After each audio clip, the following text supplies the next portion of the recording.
Hello students, welcome back to my channel. आज के इस वीडियो में हम लोग चैप्टर 2 साइंस के न्यूट्रिशन इन एनिमल्स के इम्पोर्टेंट कीवर्ड्स को डिस्कस करने वाले हैं। तो चलिए स्टार्ट करते हैं। सबसे फर्स्ट पॉइंट हमारा है एब्जॉर्प्शन। तो देखते हैं इसका डेफिनेशन क्या होगा। The process by which soluble molecules present in the digested food passes into the body fluids like blood is called absorption। जब हमारे बॉडी में डाइजेशन की प्रक्रिया जो होती है फुल प्रोसेस कंप्लीट हो जाती है तो लास्ट में उसका ये जो प्रोसेस आता है एब्जॉर्प्शन होता है। जब फूड चला जाता है स्मॉल इंटेस्टाइन में, उसका डाइजेशन हो जाता है तो फिर वो स्मॉल इंटेस्टाइन के वॉल के द्वारा उसका एब्जॉर्प्शन होता है और फिर जा कर के वो ब्लड में मिल जाता है। यही प्रक्रिया कहलाती है एब्जॉर्प्शन। नेक्स्ट आता है amino acid. The substance that are found in animals and plants. ये एक ऐसा सब्सटेंस होता है जो किस में पाया जाता है? एनिमल्स में एंड प्लांट्स में पाया जाता है। And that combine to form a substance, और ये कंबाइन होके मिल करके एक सब्सटेंस बनाता है। इसको क्या कहते हैं? प्रोटीन कहते हैं। And that is necessary for a healthy body and growth. और ये किसके लिए नेसेसरी है? किस चीज़ के लिए इसका इंपॉर्टेंस होता है? तो हमारे बॉडी को हेल्दी रखने के लिए और ग्रोथ में हेल्प करता है। सिंपली हम कह सकते हैं कि अमीनो एसिड जो है वो simply building blocks of proteins है। हमारे बॉडी में प्रोटीन का बिल्डिंग ब्लॉक है अमीनो एसिड। नेक्स्ट आता है amoeba. A single celled organism that constantly change their shape. ये एक कोशिकीय जीव होता है जिसका कोई आकार फिक्स नहीं होता है। ये इसका आकार हमेशा परिवर्तित होते रहता है। नेक्स्ट आता है assimilation. The process in which the absorb food is used for producing energy and growth is called assimilation. Absorption में क्या हुआ? फूड का एब्जॉर्प्शन हो गया। उसके बाद का जो प्रोसेस होता है ना, हमारे डाइजेशन की जो पूरी प्रक्रिया है, तो ये उसके एब्जॉर्प्शन के बाद वाला प्रोसेस होता है एसिमिलेशन। इसमें क्या होता है कि एब्जॉर्ब जो फूड जो है वो एनर्जी प्रोड्यूस करता है, जिससे कि हमारा ग्रोथ होता है, हमारी बॉडी का ग्रोथ होता है और हमें एनर्जी मिलता है। तो ये प्रक्रिया एसिमिलेशन कहलाती है। नेक्स्ट आता है बाइल। बाइल जूस, आपने नाम तो सुना होगा। Bile is a fluid that is made and released by the liver. ये एक लिक्विड है जो बनता भी है और रिलीज भी होता है। कहाँ पे? लीवर में। And stored in gall bladder, और ये स्टोर कहाँ पे रहता है? गॉल ब्लैडर में। It helps in digestion of food in small intestine. Small intestine में जब हमारा फूड पहुँचता है ना डाइजेशन के प्रोसेस के लिए, तो वहाँ पे ये फैट्स के डाइजेशन में हेल्प करता है। कौन? Bile juice. नेक्स्ट आता है buccal cavity. It is the first cavity of the alimentary canal which includes teeth, tongue and plate। Plate का मतलब यहाँ पे हो गया हमारे रूफ ऑफ माउथ हो गया। मतलब ये हमारा जो एलिमेंट्री कैनाल है उसका फर्स्ट कैविटी होता है, जो कि हमारा माउथ है, जिसमें क्या क्या होता है? हमारे टीथ होते हैं, टंग होते हैं एंड रूफ ऑफ माउथ होता है। इसका क्या काम है? It helps to take food inside. ये हम जो भोजन ग्रहण करते हैं, अपने मुंह में डालते हैं, उसको हमारे बॉडी के अंदर पहुंचाने में मदद करता है। नेक्स्ट आता है canine. Long and sharp teeth which are used for tearing food. ये एक लंबा और नुकीला दांत होता है हमारे बकल कैविटी में, जिसका यूज होता है फूड को टीयर करना। कितने केनाइंस होते हैं? 4 canines teeth found in our mouth. हमारे मुंह में 4 केनाइन होते हैं।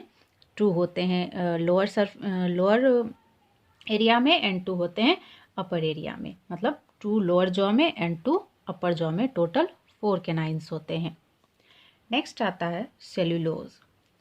It is a substance that exist in the cell wall of plant and used to make paper, plastic and fiber। ये एक सब्सटेंस होता है जो किसमें पाया जाता है? प्लांट्स का जो सेल वाल होता है ना, उसमें पाया जाता है। और इसका यूज होता है क्या क्या बनाने में? पेपर बनाने में सेल्यूलोज का यूज होता है, प्लास्टिक्स एंड फाइबर्स को बनाने में इसका यूज होता है। मोस्टली हमारे चैप्टर में ये वर्ड इसलिए आया है कि प्लांट रूमिनेंट्स का जब हम लोग डाइजेशन पढ़ रहे थे तो उसमें हमने देखा था कि सेल्यूलोज जो है वो रूमिनेंट्स डाइजेस्ट करते हैं, बट ह्यूमन बींग्स इसको डाइजेस्ट नहीं कर पाते हैं। तो इसमें रूमिनेंट्स में एक सेलुलोज डाइजेस्टिंग बैक्टीरिया पाया जाता है, जिसकी वजह से ये उसको डाइजेस्ट कर पाते हैं, जो कि ह्यूमन बीइंग में नहीं पाया जाता है। नेक्स्ट है digestion. Break down of food into simpler and soluble molecules inside the body is called digestion. हम जो भोजन ग्रहण करते हैं, सबसे पहले अपने बकल कैविटी में डालते हैं, फिर ओइसोफेगस से होते हुए जाता है हमारे स्टमक में, फिर स्मॉल इंटेस्टाइन में, लार्ज इंटेस्टाइन में, जो पूरा प्रोसेस होता है, तो ये पूरी प्रक्रिया क्या कहलाती है हमारे बॉडी में? डाइजेशन कहलाती है। मतलब हमने जो भोजन किया वो सिंपलर एंड सॉल्युबल फॉर्म में जब कन्वर्ट हो जाते हैं तो ये प्रक्रिया कहलाती है डाइजेशन। नेक्स्ट आता है egestion. The process by which the undigested food materials are thrown out of the body is called egestion। अब हमने जो भोजन किया उसमें जो मेन तत्व हैं वो तो एब्जॉर्प्शन के द्वारा हमारे बॉडी के में, ब्लड में वो चला गया। अब जो अनडाइजेस्टेड फूड बचते हैं, जो कि हमारा बॉडी डाइजेस्ट नहीं कर पाता है, वो हमारे बॉडी से बाहर चला आता है एनस के थ्रू, और ये प्रक्रिया कहलाती है इजेशन। नेक्स्ट आता है fatty acid. Building blocks of the fats in our body. ये हमारे बॉडी में फैट्स का बिल्डिंग ब्लॉक होता है। And in the food we eat.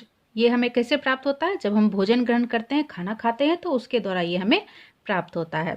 During digestion the body break down fat into fatty acid. हम जो फैट के रूप में भोजन ग्रहण करते हैं, तो हमारा डाइजेशन की जो प्रक्रिया होती है हमारे बॉडी में, उसके दरमियान ये फैट जो है वो कन्वर्ट हो जाता है फैटी एसिड के रूप में, और फिर ये ईजिली हमारे बॉडी के द्वारा एब्जॉर्ब कर लिया जाता है और ब्लड में जाकर के मिक्स हो जाता है, फिर पूरे बॉडी में डिस्ट्रीब्यूट होता है। नेक्स्ट आता है food vacuole. The pseudopodia close to form a small cavity called food vacuole. हमने पढ़ा था चैप्टर में अमीबा का, न्यूट्रिशन इन अमीबा, उसमें ये वर्ड आया था, फूड वैक्यूल आया था। तो ये क्या होता है ना कि जब अमीबा सेंस करता है कि हमारे आसपास कोई फूड मटेरियल है, फूड पार्टिकल है, तो वो क्या करता है, अपना जो बॉडी का स्ट्रक्चर है उसके दोनों साइड से उसका जो स्यूडोपोडिया है वो इनलार्ज हो जाता है, उसके बॉडी के बाहर आता है, और वो क्या करता है, घेर लेता है फूड को और धीरे धीरे उसको अपने बॉडी के अंदर ले लेता है। तो उससे जो कैविटी बनती है वो कहलाता है फूड वैक्यूल। एक कैविटी का निर्माण होता है जिसके अंदर फूड ट्रैप होता है, तो वही कहलाता है फूड वैक्यूल। नेक्स्ट है gall bladder. A small pouch like a structure that found just under the liver. हमारे बॉडी में जो लीवर होता है उसके जस्ट अंडर ये पाया जाता है, और एक स्मॉल पाउच लाइक स्ट्रक्चर होता है जिसमें क्या स्टोर रहता है, बाइल जूस स्टोर रहता है, जो कि लीवर के द्वारा प्रोड्यूस्ड होता है। नेक्स्ट आता है glycerol. It is produced during the digestion of fat. Fat का डाइजेशन जब हमारे बॉडी के अंदर होता है उस टाइम पे ये ग्लिसरॉल प्रोड्यूस होता है। नेक्स्ट है incisor. It is non edge cutting teeth used for cutting and biting food. ये हमारे बकल कैविटी में होता है इंसीजर, इसको हम लोग कटिंग टीथ के नाम से भी जानते हैं। मेनली इसका यूज़ क्या होता है, फूड को बाइट करना एंड कट करना। There are 4 incisor in each jaw, 4 upper jaw में एंड 4 लोअर जॉ में होते हैं। इस तरह से कुल मिला के 8 इंसीजर्स हमारे बकल कैविटी में होते हैं। इसे हम लोग फ्रंट टीथ भी कहते हैं।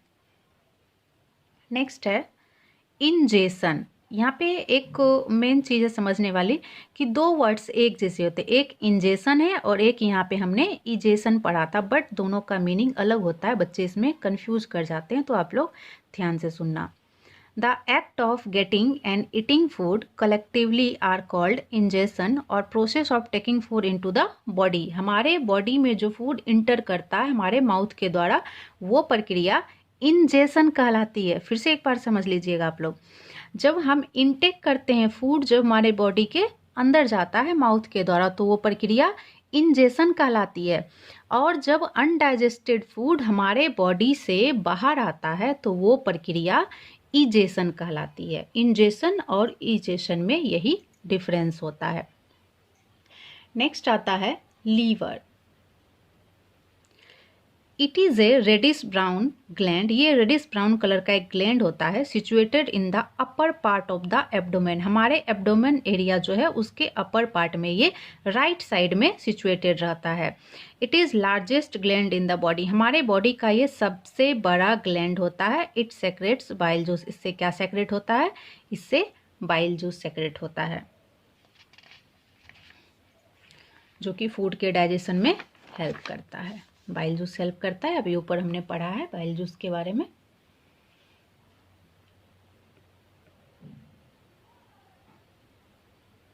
नेक्स्ट है मिल्क टीथ।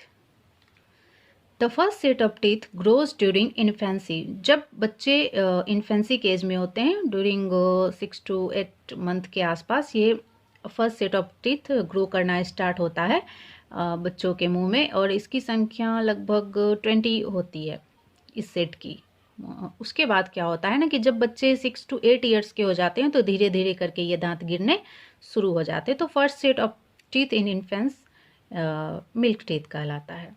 नेक्स्ट है molar. Large and flat teeth found at the back of our mouth, हमारे माउथ के सबसे लास्ट में ये टीथ पाया जाता है।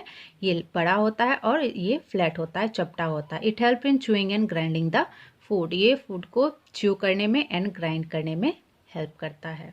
नेक्स्ट आता है परमानेंट टीथ। अभी हमने पढ़ा था मिल्क टीथ, ये फर्स्ट सेट ऑफ टीथ होता है जो कि इन्फेंसी के एज में ग्रो करता है। और परमानेंट टीथ क्या होता है, ये सेकेंड सेट ऑफ टीथ होता है जो कि मिल्क टीथ को रिप्लेस करके ग्रो करता है, और फिर ये लाइफ टाइम रहता है।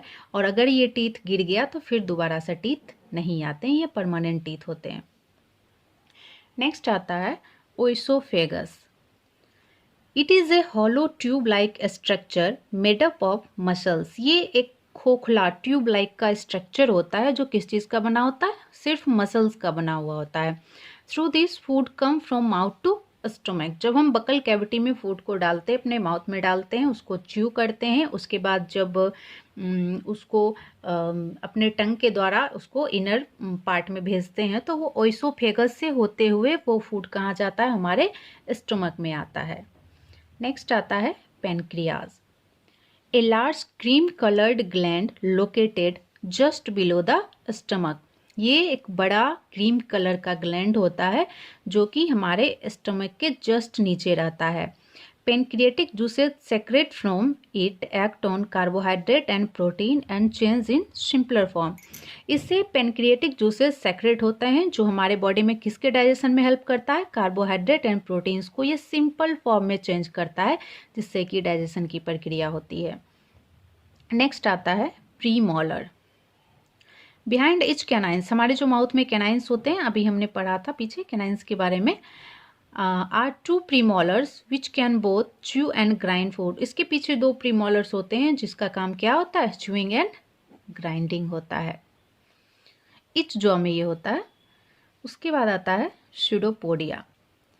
अभी हमने अमीबा के बारे में पढ़ा था, फूड वैक्यूल के बारे में पढ़ा था, उसी से रिलेटेड ये भी टर्म आता है। इसको हम लोग फॉल्स फीट भी कह सकते हैं, मतलब अमीबा के ये झूठे पैर हैं, और वो कभी से इंजेक्ट करता है, जब वो अपने आसपास फूड को सेंस करता है, उसे लगता है कि हमारे आसपास फूड हो। हाँ, एक क्वेश्चन आपके मन में आ सकता है कि ये अमीबा जो खाता है तो उसका फूड है क्या, वो स्मॉल माइक्रोस्कोपिक एनिमल्स को खाता है। It is a temporary projection of the surface of an amoeba for purpose of eating or moving, ये खुद को मूव करने के लिए या फिर अगल बगल में फूड सेंस करता है, तो अचानक से ये अपने बॉडी को इस आकार में बना देता है, तो इसको स्यूडोपोडिया कहा जाता है। नेक्स्ट है र्यूमेन।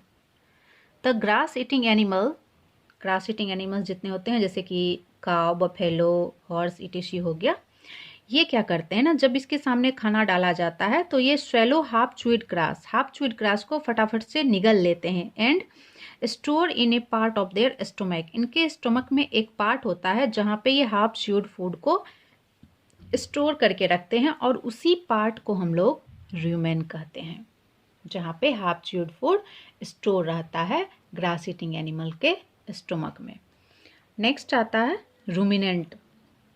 तो ग्रास ईटिंग एनिमल जो कि उसका जिनका डाइजेशन 2 स्टेप में कंप्लीट होता है। पहले ये क्या करते हैं, फटाफट से हाफ च्यूड फूड को स्टोर कर लेते हैं अपने रुमेन में, एंड फिर अभी उसको आगे हम बताएंगे रूमिनेशन की प्रक्रिया होती है, जिसके द्वारा अगेन वो फूड को स्मॉल लम्स के रूप में अपने माउथ में लाते हैं, फिर से उसको चबाते हैं। तो ये प्रक्रिया, ये जो 2 स्टेप वाली प्रक्रिया होती है ना ग्रास ईटिंग एनिमल में डाइजेशन की, इसी को रूमिनेंट कहा जाता है। ऐसे एनिमल्स को रूमिनेंट कहा जाता है। अब आता है प्रोसेस रूमिनेशन। तो grass eating animals swallow half chewed grass quickly and store in their stomach. Grass eating animals जो होते हैं वो ग्रास को फटाफट से हाफ च्यूड ग्रास को निगल लेते हैं और अपने स्टोमक में स्टोर कर लेते हैं। और किस जगह पे स्टोर करते हैं, रूमेन में। अब यहाँ पे फूड क्या होता है ना, पार्शियली डाइजेस्ट होता है, और इस पार्शियली डाइजेस्ट फूड को कर्ड कहा जाता है।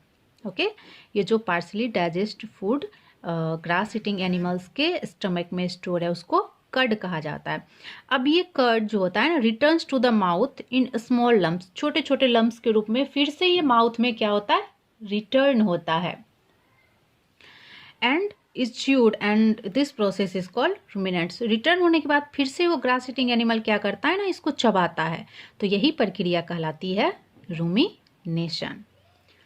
नेक्स्ट है salivary glands. It is found in our mouth which secretes saliva. ये हमारे बकल कैविटी में पाया जाता है, जिससे कि सैलिवा सेक्रेट होता है। नेक्स्ट आता है villi. The inner wall of small intestine. हमारे स्मॉल इंटेस्टाइन का जो इनर वॉल होता है, वहाँ पे thousands of finger like outgrowth structure होते हैं, जिसको विली कहा जाता है। और इसका काम क्या होता है, तो फूड डाइजेशन में इसका बहुत अहम रोल होता है। It increases surface area for absorption of digested food. Food का जब डाइजेशन हो जाता है, फिर उसके एब्जॉर्प्शन की प्रक्रिया होती है, उस टाइम पे ये क्या करता है, ये अपने सरफेस को इंक्रीज कर लेता है, जिससे फूड एब्जॉर्प्शन में हेल्प होती है। नेक्स्ट आता है saliva. It is a digestive juice secrete from salivary gland. ये एक डाइजेस्टिव जूस होता है जो हमारे बकल कैविटी में जो सैलिवरी ग्लैंड होता है उससे सेक्रेट होता है। और ये क्या करता है, it break down starch into sugar. ये हम जो फूड ग्रहण करते हैं, हमारे मुंह में जो फूड रहता है उसको चबाने के बाद उसको क्या कर देता है, स्टार्च के फॉर्म में रहता है तो उसको शुगर के फॉर्म में ये कन्वर्ट कर देता है। तो इस तरह से हमने सारे कीवर्ड्स को 1 बाय 1 देख लिया। आई होप आप लोग समझ गए होंगे। और हाँ, अगर कोई पॉइंट समझ में नहीं आ गया हो तो प्लीज़ कमेंट करके बता दीजिए, ताकि मैं फिर से उसको अच्छे से एक्सप्लेन कर सकूं। Okay, thanks for watching.